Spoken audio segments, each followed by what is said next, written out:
नाशिक जिल्ह्याच्या विकासासाठी निमाच्या माध्यमातून गेल्या वर्षभरापासून विविध उपक्रम राबवले जात आहेत।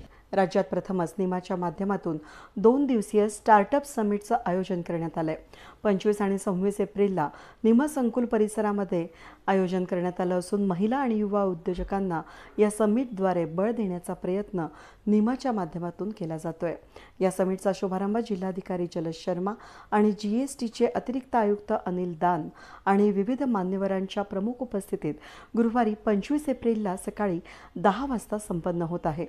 या समिटची तयारी पूर्ण झाली असून याबाबत निमाचे अध्यक्ष धनंजय बेळे यांनी नाशिककरांना उपस्थित राहण्याचं आवाहन केलं आहे।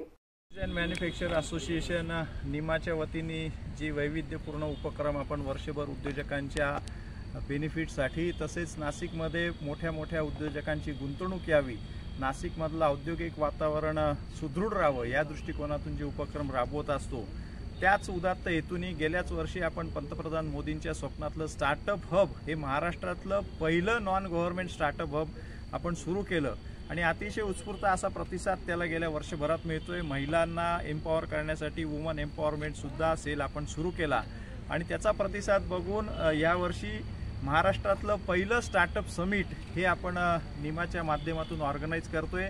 उद्या 25 तारीख आणि 26 तारीख असे 2 दिवस हे समिट होणार आहे।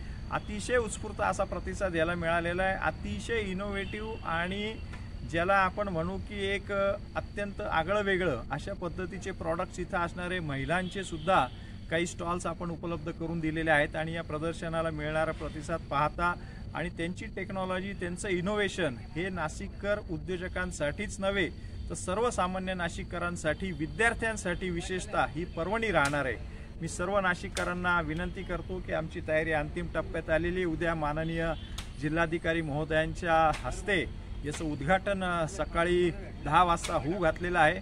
आपण सर्वांनी या 2 दिवसात या प्रदर्शनाला भेट देऊन इथं याचा फायदा घ्यावा आणि निमाच्या या प्रयत्नांना साथ द्यावी। धन्यवाद। वेद न्यूजसाठी प्रतिनिधी कमलाकर तिवड्यांसह मी मनाली गर्गे, नाशिक।